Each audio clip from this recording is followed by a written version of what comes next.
Muy buenas a todos y bienvenidos a otro video de inversión fundamental. En esta ocasión les voy a estar haciendo un repaso general sobre algunos datos relevantes en la macroeconomía mundial y un análisis técnico sobre los principales índices de la bolsa estadounidense, como pueden ser el S&P 500, el Nasdaq. La idea es ampliar el análisis hecho cuando les subí mi cartera de inversión número 6, donde les adelantaba un poco mi visión acerca del mercado aquel 12 de mayo del 2022 y les daba un repaso sobre los principales datos macroeconómicos de la economía estadounidense. Antes de empezar el video te invito a que te suscribas al canal, ya somos más de 1100 suscriptores. Muchas gracias a los que se vienen suscribiendo, dejando sus comentarios, sumándose al grupo de Telegram Inversión Fundamental y a la página de Instagram. Ahora sí vemos el S&P 500 en velas mensuales, vulnerando a la baja un soporte que tenía que ver con esta unión de máximos anteriores, unidos y representados por esta línea verde, que hasta el día de la fecha, hoy 20 de junio del 2022, está vulnerando a la baja. Si lo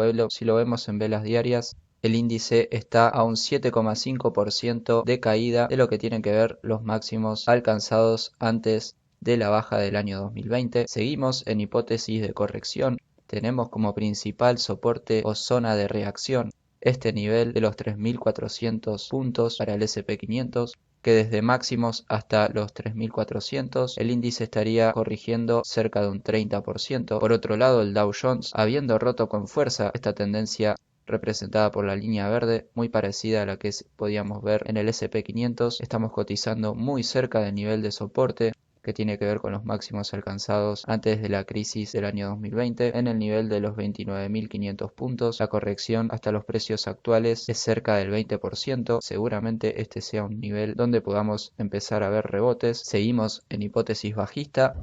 Por otro lado, el Nasdaq en velas mensuales lo vemos desarrollándose en los 11.200 puntos, teniendo una leve reacción con este nivel de soporte representado por la línea verde oscura, que es la unión de todos estos puntos de contacto. Yo no creo que sea un soporte muy importante, ya que los índices como el S&P y el Dow Jones lo vulneraron a la baja. Yo creo que este soporte en el caso del Nasdaq va a ser vulnerado. La baja que lleva este índice asciende al 34%. Y podemos ver acá en el gráfico algunos soportes o niveles de precios que identifico como relevantes o posibles zonas de piso o reacción al alza. El primero tiene que ver con el nivel de los 10.600 puntos aproximadamente, que en velas diarias tiene que ver con este piso que llegó a tocar en el año 2020 a finales de octubre, después de una corrección del índice del 14% aproximadamente. Podríamos tener algún tipo de reacción en dicho nivel, aunque dudo mucho que la caída frene acá. El índice, a diferencia del S&P y el Dow Jones, el Nasdaq todavía está a un 20 o un 19% de caída para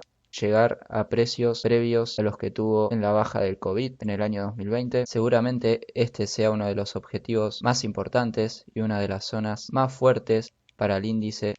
que pueden actuar como principal soporte. En caso de llegar a este nivel de precio, el Nasdaq habría corregido cerca de un 45%. Otro nivel de soporte muy importante que comparten el Nasdaq, el Dow Jones y el S&P 500 tiene que ver con los mínimos alcanzados en la pandemia del año 2020. En dicho caso, la corrección ascendería en el caso del Nasdaq cerca del 55%. Y la última zona de piso tiene que ver con los mínimos alcanzados en el año 2019-2018 en los 6.000 puntos básicos, donde la corrección ascendería al 65% aproximadamente. Y ahora, pasando a lo que son los datos macroeconómicos y mi interpretación sobre los mismos, les voy a explicar por qué pienso yo, o mejor dicho, les voy a decir más o menos cuál es mi expectativa de corrección para estos índices y dónde veo el posible piso de los mismos, o al menos cuál va a ser la zona en la que pienso empezar a entrar fuerte en el mercado estadounidense.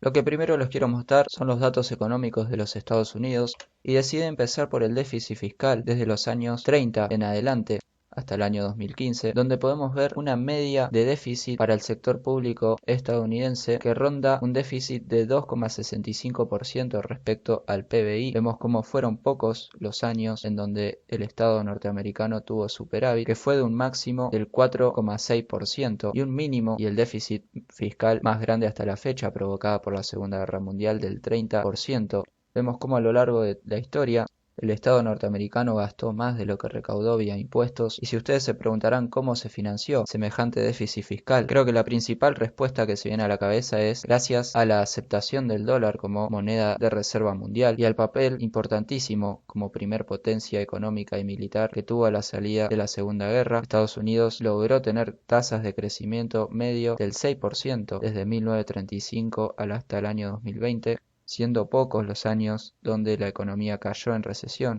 Estas tasas de crecimiento del PBI estadounidense le permitieron en parte financiar los constantes déficit fiscal del Estado norteamericano. Si tenemos en cuenta la tasa de crecimiento real del PBI, descontando la inflación, aún se sitúa en una media del 3% de 1935 en adelante, aunque en términos reales las veces en las que la economía estadounidense cayó en recesión fueron más que si solamente miramos en términos nominales. Vemos como de los años 70 hasta los 80, en términos reales, la economía cayó varias veces en recesión. Estos periodos de tiempo se caracterizaron por tener altos índices de inflación después de la salida del patrón oro. Otra parte del déficit recurrente de los Estados Unidos se financió vía incremento de deuda, viéndolo en términos nominales como en términos de porcentaje del PBI. La deuda de los Estados Unidos tiene un recorrido alcista muy pronunciado, sobre todo a partir de los años 80. Vemos como los niveles de endeudamiento alcanzados durante la Segunda Guerra Mundial, a más del 100% del PBI, cayeron en tendencia bajista hasta situarse por debajo del 40% de los años 70 hasta los años 80, y a partir de los 80 iniciar nuevamente un recorrido al alza hasta los días actuales, donde la deuda pública de los Estados Unidos se sitúa entre el 100% y el 120%. Por otro lado, y analizando el recorrido de la tasa de interés del bono del Tesoro a 10 años, desde los años 1880 en adelante, podemos ver cómo al final de la Segunda Guerra Mundial la tasa de interés inicia un recorrido alcista hasta tocar máximos cerca de los 15 puntos en los años 80, para a partir de ahí iniciar un fuerte recorrido a la baja de la tasa de interés que llegó a los mínimos de 0,62% en el año 2020. Vemos acá cómo la media de la tasa de interés se sitúa en el 3,8% para el bono a 10 años, cuando hoy está teniendo un rendimiento del 3,15%. Por otro lado, la tasa de inflación desde los años 1880 hasta el año 2020 y 2022, vemos cómo durante la Segunda Guerra Mundial se dispara la tasa de inflación, luego cae drásticamente, cuando se vuelve al patrón oro se estabiliza, y a partir de los rumores de que se iba a disolver el patrón oro empieza un recorrido al alza hasta llegar al 5%. En los años 70 se suspende el patrón oro y las tasas de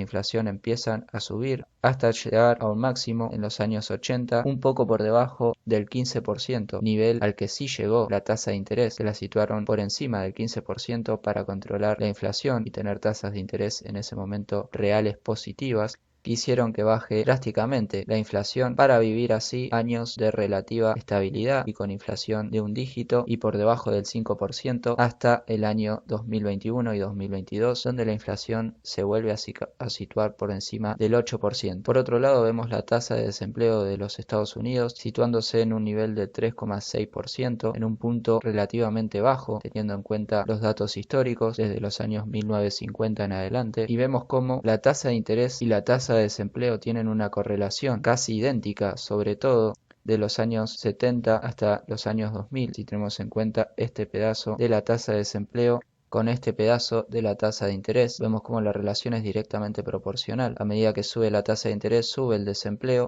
y cuando baja la tasa de interés, baja el desempleo. Esto tiene que ver con la política monetaria de la Reserva Federal. Por otro lado, les traigo algunos datos del S&P 500. Los precios históricos desde 1880 en adelante vemos cómo tienen un recorrido alcista. La mayor caída para el índice fue la ocurrida en los años 30, llamada la Gran Depresión, donde el índice cayó alrededor de un 90%. Vemos como el S&P 500, aún ajustado por inflación, tiene una tendencia alcista, aunque bastante menos pronunciada al alza. Vemos como los periodos donde hubo inflación, el índice sufrió un rendimiento bastante moderado o incluso bajista. Por ejemplo, en los años 70 y los años 80, el rendimiento del S&P 500 fue negativo, teniendo en cuenta la inflación. Lo mismo para los años 30 hasta los años 50, donde el índice tuvo grandes oscilaciones que lo llevaron a lateralizar prácticamente en todo este periodo de tiempo. Y como por otra parte, las bajas tasas de inflación de los años 80 hasta los años 2020 permitieron que en términos reales, en general, la tendencia fuese alcista. Por otro lado, teniendo en cuenta el PER del S&P 500, que hoy se sitúa en un 18,5, del valor del ratio, bastante por encima de la media, que es de 14,8. Para que el S&P vuelva a tener un PER que se sitúe en la media, cerca de este valor, estaríamos hablando de una corrección del precio de cerca del 20% desde precios actuales, que llevaría al S&P 500 a los 2.900 puntos aproximadamente, lo cual desde mi punto de vista sería completamente posible llegar a estos niveles para el S&P, e incluso si el pánico siguiese, no descartaría llegar a los 2.500 puntos o incluso llegar a los 2.200, que tienen que ver con los mínimos alcanzados en el año 2020. Yo creo que hay que estar muy atentos al ajuste del PER del S&P 500, ya que pueden significar oportunidades de compra muy importantes. Cuando se sitúe en la media o por debajo de la misma, sería momento de empezar a acumular tenencia. Hay que observar el PER en épocas de inflación, cómo ajusta hacia la baja y cómo de los años 80 en adelante se empieza a tener una tendencia alcista, ya que a medida que bajaba la tasa de interés, la inversión en renta variable empezaba a tener mucho más sentido y el mercado estaba dispuesto a aceptar valoraciones más exigentes y riesgos más elevados, y como frente a la expectativa de suba en las tasas de interés por parte de la Reserva Federal, como la que hubo en los años 70 y los años 80, tiran a la baja el precio de las acciones y por consiguiente el PER. Si tenemos en cuenta el valor contable del S&P 500 de acuerdo al valor de libros de las empresas con respecto al valor de mercado desde los años 2000 hasta el año 2022, hasta las fechas actuales, vemos cómo tenemos la media situada en 2,8, los máximos alcanzados en el año 2021 por encima de los 4,5, el ajuste a la baja que está teniendo hasta la fecha de hoy, que se sitúa en 3,64. Si el ajuste del valor contable se hiciese solamente vía precio y dejando el valor de libros de las empresas del S&P 500 estable, para llegar a la media el S&P 500 debería corregir cerca de un 23% desde los precios actuales, lo que nos volvería a dar un nivel para el S&P 500 que rondan los 2.800 y 2.700 puntos, algo parecido a la corrección que indicaba el ajuste del PER necesario para llegar a la media, cual es muy interesante. Y después tenemos el S&P 500 y la relación precio-ventas. Vemos como tenemos un ajuste que lo lleva a situar al índice del S&P 500 con una relación de 2,34. Esto quiere decir que las empresas están cotizando 2,34 veces lo que facturan en un año. Nuevamente bastante por encima de la media, que a simple vista se sitúa cerca del 1,5 aproximadamente. Bueno, habiendo mostrado los principales datos para el S&P 500 y para la economía de los Estados Unidos, mi expectativa, o al menos lo que yo pienso, es que la inflación llegó para quedarse. Yo creo que vamos a empezar a asistir a una tendencia alcista en las tasas de inflación de acá en adelante. Yo le veo poco margen a la Reserva Federal para aplicar política monetaria efectiva que pueda hacer bajar de forma consistente la inflación, y este poco margen se lo atribuyo principalmente a los altos índices de endeudamiento del Estado norteamericano y de los estados en general. Estamos asistiendo a una crisis de deuda nunca antes vista. Los estados de todo el mundo están sobreendeudados, a diferencia de los años 70 y los años 80, donde la Reserva Federal pudo subir las tasas de interés lo que hiciera falta, hasta ponerlas bastante por encima de la inflación de esa época, poniéndole fin a las expectativas de inflación. Yo creo que hoy en día la economía no se bancaría una tasa de interés real positiva, que hoy debería estar por encima del 8%. Si se quisiese atacar de en serio la inflación, yo creo que vamos a ir viendo cómo la Reserva Federal empieza a correr de atrás a la inflación, y desde mi punto de vista, cuando el mercado entienda que la Reserva Federal no es capaz de controlar la inflación y empiece a ver cómo la facturación y los beneficios de las empresas empiezan a acrecentarse, al menos en términos nominales, haciendo que el ajuste del PER se dé vía inflación a la baja y empieza a ser cada vez más atractivo invertir en la renta variable, y viendo que la renta fija empieza a quedarse atrás de la inflación, yo creo que los fondos que hoy se están yendo de la renta variable van a volver para así empezar a asistir lo que inevitablemente iba a pasar con el dólar y con todas las monedas fiduciarias que existieron a lo largo de la humanidad, que acaban siendo despreciadas producto de la falsificación y el mal uso de las políticas monetarias por parte de la política. Yo creo que el dólar está empezando el recorrido hacia su desaparición. Yo no creo que la Reserva Federal esté dispuesta a hacer lo que hizo en su momento, no creo que eso sea posible. Yo veo muchos analistas que hablan de una caída del 90%, hablan que esto se parece a la crisis de los años 30. Yo creo que este escenario solamente se podría dar en caso en el que la Reserva Federal decida darle batalla verdadera a la inflación y subir las tasas de interés lo que haga falta. Pero vuelvo a repetir, desde mi punto de vista, hacer esto equivaldría a hacer quebrar a todos los países y todos los estados que estén endeudados a tasas superiores al 40% respecto de su Producto Bruto Interno, incluyendo hacer quebrar a los Estados Unidos. Si la Reserva Federal subiese la tasa lo que sea necesario para controlar la inflación, ahí sí yo creo que habría una mega recesión y una mega caída en la bolsa de valores y en todos los activos en general, que hoy están bastante sobrevaluados, ya sea el mercado de valores, mercado cripto, el mercado inmobiliario, y todos los mercados de activos sufrirían un montón. Por eso, con los datos expuestos y mi interpretación, yo no veo al índice S&P 500 bajando por debajo de los 2200 puntos. Yo creo que una zona muy pero que muy interesante para empezar a comprar sería entre los 3000 y 2700 puntos. De ahí para abajo toda es zona de compra. Vuelvo a repetir, yo creo que a diferencia de lo ocurrido a la salida de la Segunda Guerra Mundial, donde el Estado norteamericano llegó a niveles de sobreendeudamiento arriba del 100% para entrar en el mercado en tendencia bajista de este endeudamiento sobre el PBI, en aquel momento se hizo a través de crecimiento del Producto Bruto. Yo creo que esta vez el desendeudamiento que tiene que bajar lo va a hacer, pero esta vez mediante licuación de la deuda, mediante inflación y bajas tasas de crecimiento. Yo creo que las caídas en el S&P 500 y en el mercado en general van a hacer que de punta a punta, como ocurrió en los años 70 y 80, el S&P 500 va a tener un rendimiento negativo con respecto a la inflación. Pero yo creo que se puede hacer un buen negocio si se empieza a comprar cerca de los pisos o posibles pisos que pueda hacer el mercado. Desde ya que este es mi análisis, ustedes pueden compartirlo o no. En el mercado puede pasar cualquier cosa, pero esto es al menos lo que yo